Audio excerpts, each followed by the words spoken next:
You are listening to the Adapt Performance podcast, where we aim to make elite level strength and conditioning accessible to everybody. I'm your host, Jordan Webster, and let's get into the episode.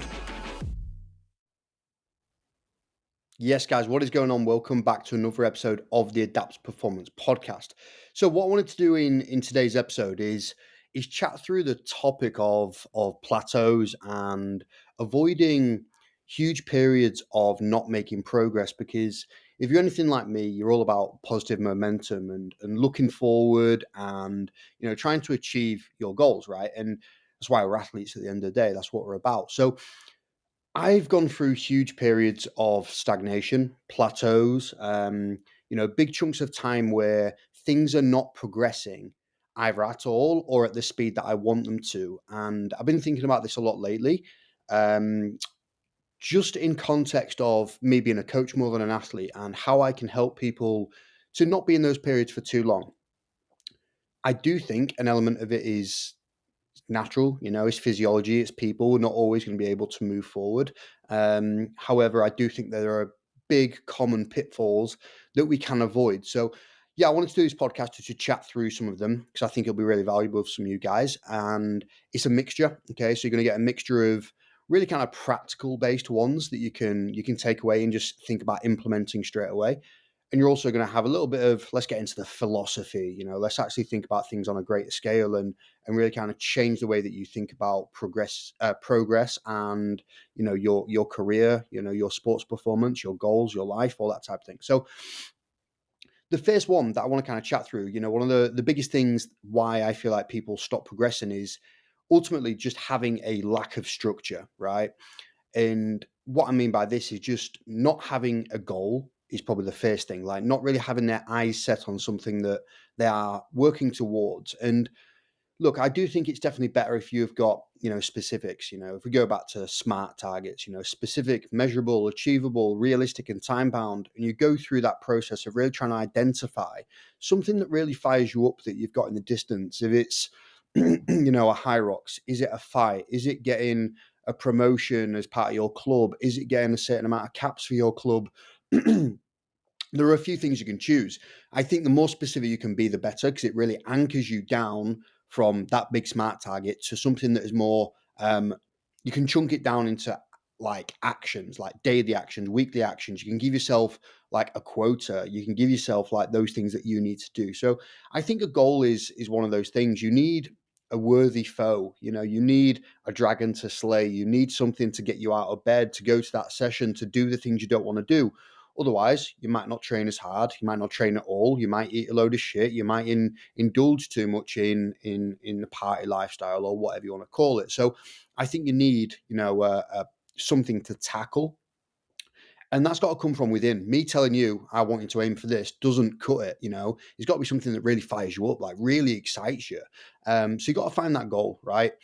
Once you've got the goal, okay, it then becomes so much easier because then we can start to really identify how we get you to that point. Okay, what is going to move us closer to that end destination? And usually this is, from an S&C standpoint, this is where we start to think about doing some form of needs analysis, which is essentially like a little bit of research, a little bit of a goal setting mission of like, okay, well, if you want to do a marathon, we want to gradually build you up to being able to do the mileage appropriate for that. Okay, we could do with 16 to 20 weeks to achieve, the type of mileage increases that we want. In order to get the amount of mileage we need to actually run the marathon, we need to probably break that up into 2 or 3 sessions a week. Okay, well, if we're doing 2 or 3 sessions a week, we probably need to be able to sustain that amount of running. So we need to do 1 to 2 good quality S&C sessions. So you can see where I'm going with this. It's like once you've got that place to be, you can then backtrack and, you can use an S&C coach, you can use us to really kind of pinpoint those individual steps to get you there. So it's about then getting the routine in place, getting the structure and the schedule in place once you know the goal. And honestly, like I put it first because I feel like it's so important. People thrive off of routine. Okay. Genuinely, human beings just seem to love it. And I think about all the professional athletes that we've worked with in our time. It's routine. They just love knowing where they've got to be, what they've got to do. It gets rid of all the friction of thinking, Like the house is in order. They know where they need to be, when they've got to be there, and it's just simple. It's like it's autopilot. The more you can make stuff autopilot, the better. And if you've read or listened to Atomic Habits, and they speak about that type of thing of just making habit stacking a thing. Okay. Well, if you know that you're always going to go to the gym first thing in the morning after you have your breakfast, because you always do that, perfect. So we need that routine. So look, lack of structure is one of the biggest things that holds people back because they don't have a goal, they don't have a routine, and they don't move forward to that thing. I'm going to say that one of the worst offenders for this is fighters, combat sports athletes. Honestly, yeah, I just sense it in them. It seems to be built into their DNA where if they don't have a goal of a fight, they go off the rails a little bit. Okay. And it's okay. I definitely get it. I understand. But I think if you're really looking for long term progress, we want to try and lock it in, get a structure, get a schedule, get something that really kind of makes you tick, like gets you fired up. We need that. All right. So that's first one is lack of structure. Number two, a little bit more philosophical, let's say, is actually limiting beliefs. Okay. So it's the idea that you don't think you can achieve more, or you feel like you're already at the top, you've hit your genetic potential, you've been stuck in this rut for a little while, therefore you think this is all that's there. And let me tell you, like, if you feel like you're at the top of the mountain, behind that mountain is another mountain. There is always more stuff. There is always another thing to crack on with. I think some of the things that really kind of force people into this limiting belief is, maybe it is a lack of confidence that you think you can go out there and get big shit done. You can do it. The other thing is potentially you're one of the best players at your club. Okay, maybe you're a big fish in a small pond, and you think, well, maybe if I do go to the next level of club, whether I look to get better training partners and stuff like that, then I'm really going to start to be unstuck. And so I do think the limiting belief thing comes down to self-esteem a little bit of confidence, or sometimes a little bit of lack of awareness. But honestly, this is one of the really, really cool parts about my job, actually, is being able to demonstrate gradually that somebody is capable of more than what they think they're capable of. And it takes time. It's not me just saying, you're a boss. Okay. That doesn't cut it. It's little nudges and it's little, positive affirmations that they get from their own actions of doing the shit that they said they were going to do, that gradually builds up that confidence and that resilience in a person to get shit done. So yeah, it's really hard. And I think people sometimes just need to be able to take that leap themselves. And it is, them putting themselves in an uncomfortable scenario to benefit from the confidence boost from slaying the dragon, right? But sometimes I think all it takes is to conquer somebody's limiting belief is training with a new person every once in a while, and seeing how strong they are, how fast they are, what that training group's like, rolling with a black belt instead of the routine sticking to your blue belts or whatever. Like those little things where you put yourself in a scenario where you really can achieve and you can push the boundaries, you can stretch out of your comfort zone a little bit. We've all heard the saying, like, growth happens outside of the comfort zone. It's the truth, and it's a really scary thing to tackle on a big challenge and crack on with that. But yeah, limiting beliefs a big one. Luckily, when people come to adapt, I think they've already kind of identified that they want progress. Okay, which to me, subconsciously in the back of their mind, they've got to be thinking, I'm capable of more here. I'm definitely capable of doing more than what I'm currently doing. I can achieve more than what I'm currently achieving. So I think the guys that we generally work with there have taken that leap, which is really cool because they get the benefits from the thing. So yeah, limiting beliefs is very much an internal one, something that has to come for you. It's you thinking about, like, what do I want to achieve? What am I capable of? And, not to turn this into full-blown self-help McGee, but, I do think the sky's the limit for all of us. I'm fucking fired up, aren't I? Bloody, I'm recording this on Friday night. I've literally just had a lovely, fruit tea. The dog's out, the missus is out. I'm sat here on my sofa living my best life. Yeah, I just think we can achieve loads, guys. Like, I think we can absolutely get it. And there's nothing. one of the things I just really enjoy about my job is the limiting beliefs thing, like busting that and really kind of getting somebody to a goal and beyond a goal, and just inevitably getting that penny drop moment where they're like, oh yeah, I've fucking done it. I love it. I live for it.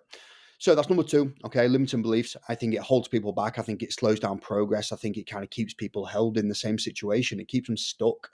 We're going to move on to number three, which is... Yes, guys, what is going on? Quick break in today's episode for me to remind you about ADAPT's online strength and conditioning coaching. Our mission really is to make elite level strength and conditioning accessible to everybody.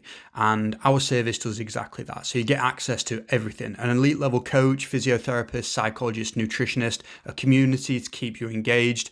Ultimately, what we're trying to do is give you everything you would ever need in order for you to achieve your goal. So if that is something that you are curious about, get in contact and we'll just have a no pressure chat where I explain everything, find out a little bit more about you, and we can decide whether you are a good fit for our program. Okay, without further ado, let's get back into the episode. Cheers. Your environment, right? Your environment is so important. This is probably one of the ones that super practical and something you can do. I've busted through Growth Progress, stalls, with just changing a gym. Like, it really is just about sometimes getting yourself in a new environment where you can focus on different things. It keeps you sharp, and, we're probably all at the gym that we're currently at because it's logistically appropriate. It's around the corner from your house, or it's cheap, or it's got a few bits of equipment you really like, or you train with your mate there. And I'm not saying completely change all those things, but sometimes literally just go into a different gym.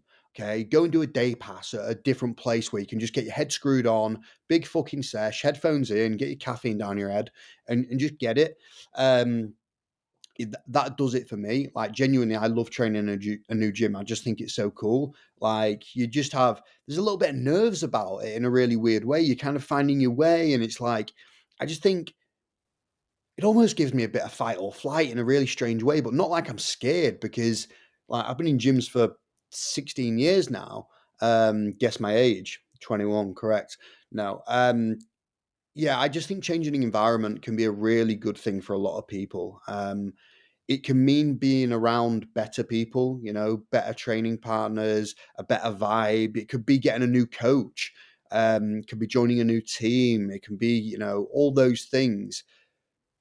But I just think a change of environment can be a really good thing. I think it can kickstart a little bit of like a little bit of hungry energy in you again. Because we all go through the motions sometimes. And I think sometimes we need a little bit of a kick up the arse, like, you are capable of more, right? This is what those people are doing. I think it can show you a new level. It can show you a little bit of like, oh, this is what training actually is. And I think one of the things I found, right, being a coach and being in gyms all the time, I hate, for the most part, training all the time in the same gym that I work in. So if I'm clocking up a lot of like on the floor hours of coaching, I just don't want to be in there any longer. So my training goes to shit if I literally just stay there, because I don't want to be in that building anymore. I need to move. And I've become really good at kind of identifying that. So if I'm working in a gym for a series of time, I just join a new gym as well. Just do it. That's part of it. Like, it's a non-negotiable thing, so that I can leave and I can just get into me. I'm not Jordan, the S&C coach at this new gym. I'm just that guy, right? That's just getting a session. And that really matters for me. Different environment. It's cool. I also think with the environment thing, like, let's put that down to people as well. What's the saying? I'm going to butcher this. If you hang around with 5 successful people, you will be the 6th. If you train around 5 absolute go-getters that are just hungry for it, you'll be the 6th, right? So if you're a strong person, or you want to be a strong person, go join a strong person gym, that's known for having some absolute monsters. If you want to be a fast person, go join a sprint club. If you want to be, somebody that can just kind of pound pavement and get the mileage in, marathon wise, go join a run club that's got some really good talent in it. Yeah, I just think putting yourself in different environments, and it sounds like one of those, it does sound a bit wishy-washy. I'm not going to lie. I get it. If you're rolling your eyes at me, fine. But I do think like being around different people is awesome. I think it does it for me. And ultimately, I'm just giving you the information that I know works for me and works for some of our athletes. So yeah, changing environment is something that I would really consider if you found yourself just bit fed up with training, your motivation's dwindling, or you're not fired up that by the people around you, potentially their goals are not aligning with your current goals, change it. You're a master of your own life. Like, you can do anything. So do it. Cool. Number 4, probably a little bit more practical, is one of the reasons that you might not be progressing is maybe you're just really, really tired. Maybe you've just got too much fatigue in the system. Okay. So this one is it's a very physiological one. Okay. We are kind of thinking about, well, if you are super tired, if you're super fatigued, whether that be from life, lack of sleep, too much training, not enough recovering, all those things, you are not going to be able to access 100% of what you are capable of from an output standpoint. It's just not going to happen. If you've got too much fatigue, you are not firing on all cylinders in any way, shape, or form. And so if you found that you've stalled for a few months, okay, maybe you are just kind of burning the candle at both ends a little bit, doing a little bit too much, you know. So I would be thinking about, look, we need to wash that fatigue off a little bit. That's the good thing about fatigue to an extent, right? Is you can definitely get rid of fatigue in a shortish amount of time, providing that it's not super long lasting. Like, there are conditions like overtraining syndrome, and this is really interesting. I actually had a guy who inquired for coaching for us recently, and he was struggling with overtraining syndrome, or at least what he thought was overtraining syndrome based on his own googling. And I sat there with him, listening to his story of what he thought kind of brought it on, and it was really, really interesting. He was a combat sports athlete, and he was definitely like a hard worker, a bit of a grinder, got after it, and probably kind of dug himself into a hole a few times. Had some health issues along the line, and was hormone challenges and things, but he had overtraining syndrome, so there's like a chronic exposure to fatigue. And we don't know a lot about overtraining syndrome, but we do know that it's probably pretty rough to overcome. It's not as simple as having a weak deload and then you're good as new. Like, it's something that is definitely a little bit more clinical. But saying that, you probably don't have overtraining syndrome, so don't diagnose yourself with that just because you had a shit session. I've definitely been there. You probably just need to wash off that fatigue, and it could be a deload week. It could be that you change your program for a couple of phases, going from, I don't know how many sessions you're currently doing, but maybe reducing that for a few months and letting those adaptations soak in a little bit, giving yourself an opportunity to refuel the system, get that loading bar operating at 100%, so then you can ramp it up again. You see this it's kind of built into a lot of sports anyway, where they have off seasons, pre-seasons, in seasons. There's this natural kind of rise and decline of things. And I would probably encourage most people to kind of follow that in a lot of ways, of having periods of high, having periods of low. Doesn't always need to match what your sport's doing, because, your sport doesn't always match exactly what your goals are. I understand that. So just to give people a little bit of a background, if they're not too sure on fatigue, like, the idea with fatigue is, as fatigue goes up, your fitness comes down. Okay. And by fitness, I just mean your ability to perform. That can be literal fitness, like aerobic capacity. It can be strength. It can be power. It can be mobility. It can be whatever. Okay. Reaction times. But the idea, as fitness goes up, as fatigue goes up, so you get more tired, your fitness will come down. Okay. You will start to not be able to show what you're truly capable of.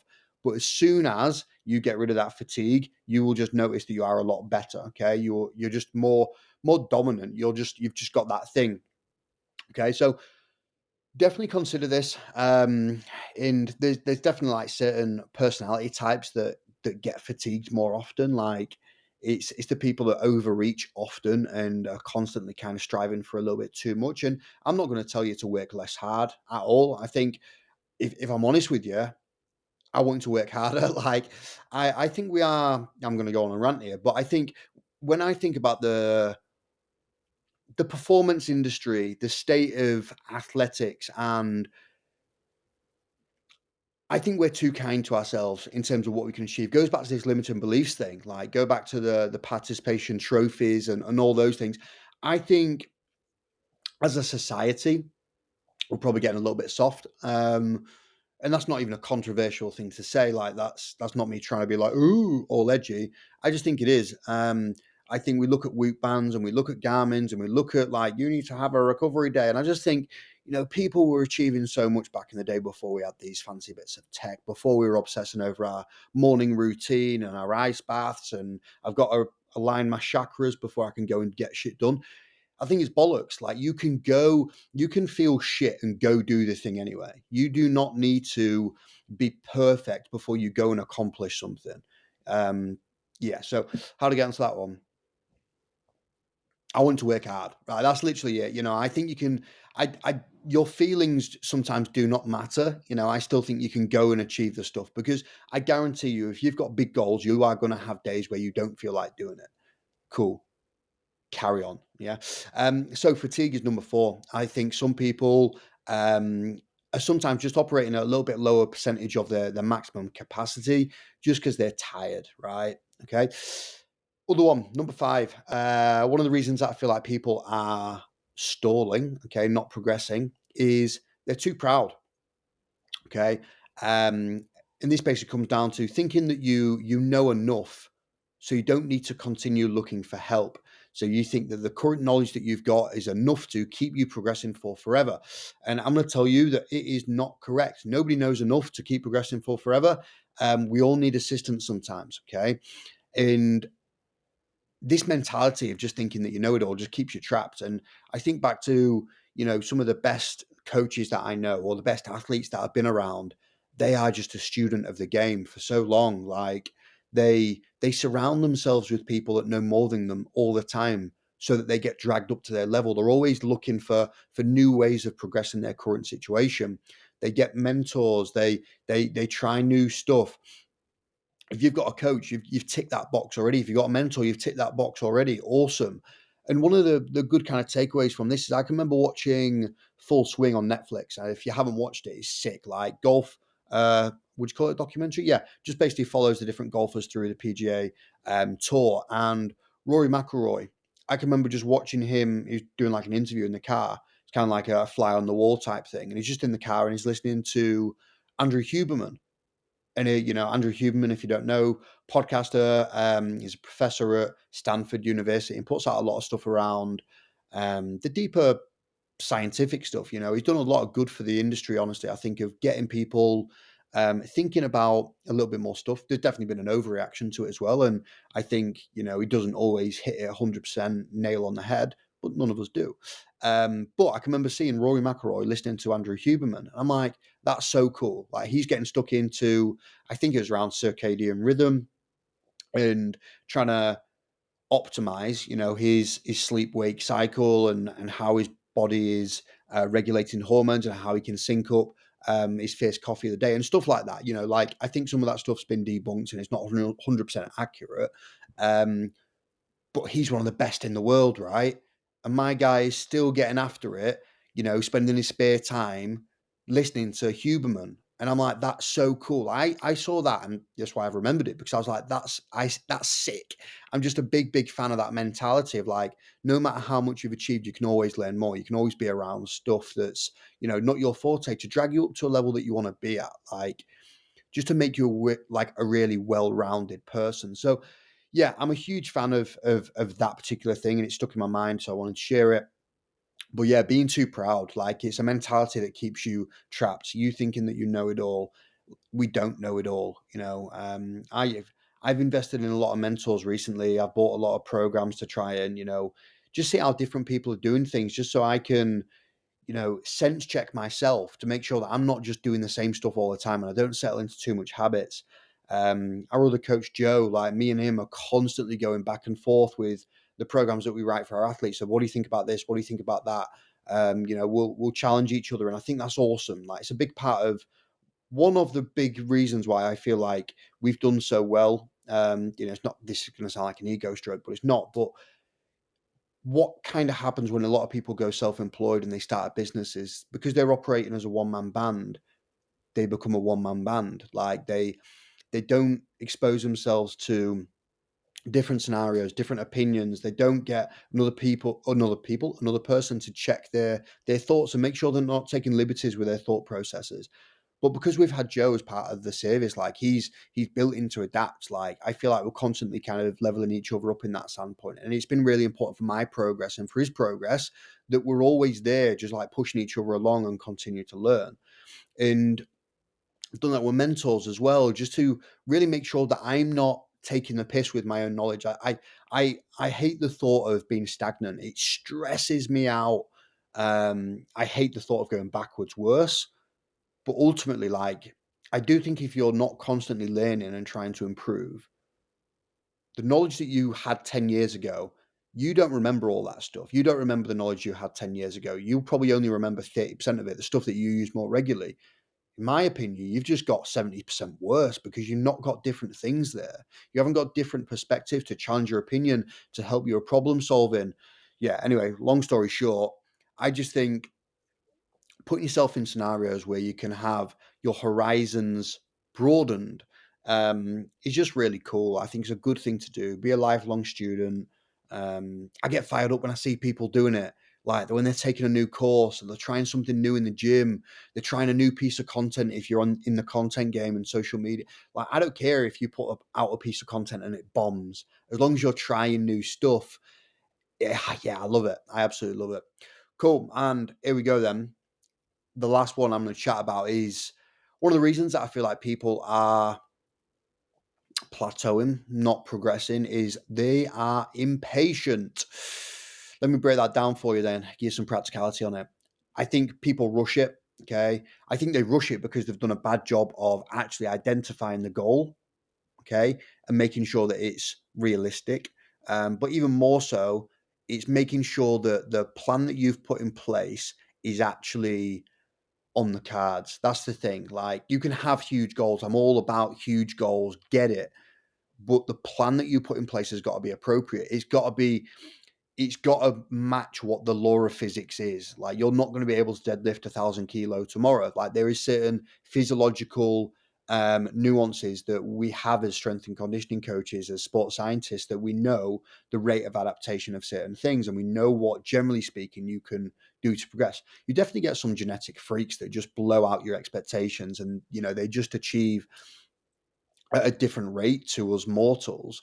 But for the most part, we're all average, right? So people rush it because they haven't done a good job of the planning process, the structure, and the routine, right? And another way to put this is you can't have a baby in 4.5 months by trying twice as hard. There is sometimes just a time commitment side of getting better and progressing and improving performance. Doesn't matter if you do double the amount of sessions, it doesn't mean you're going to get double better, right? Most of the time, it actually means you're going to fuck yourself up because you'll start to burn out or you'll start to get injuries, right?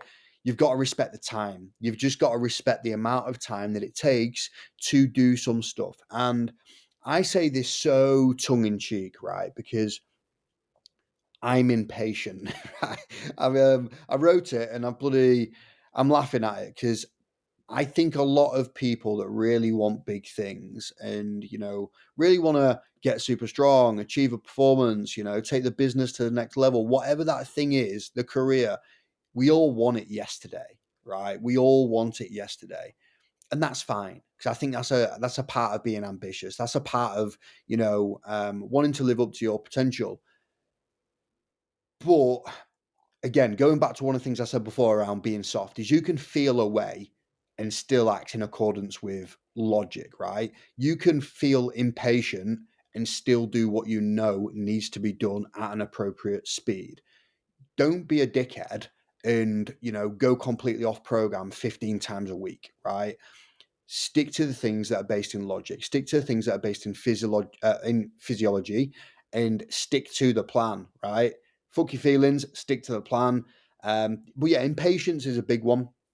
And when it comes to injuries, right, I think about some of the injuries that I had early on when I was training, 100% like impatience related, because I just thought I could do everything. And to be fair, when you're younger, you've just got like this, your testosterone's going through the roof. You haven't felt pain yet. You haven't got like a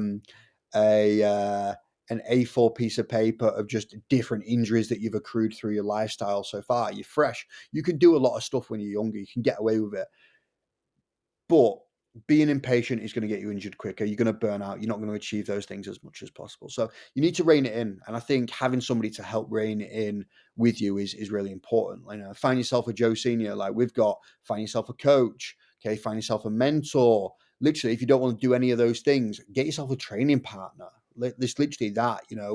Write a program. What do you think? Okay, and I think it'll be so important. So if that one rings true to you, like, drop me a message on any of these, because I'm all for having little bits of conversation. If any of these resonated with you, or any of these, like, you thought, oh, that's a bit of me, let me know. Like, I enjoy doing these podcasts. Like, I've definitely found my flow with these pods recently. I don't really know why, honestly. Like, I feel like I'm just in a good place. Like, training's going well, coaching's going well, business is going well, life's good. So yeah, if the result of all those things happening and going well is the fact that I'm going to sit and speak to you guys for 30 minutes a couple of times a week, then so be it.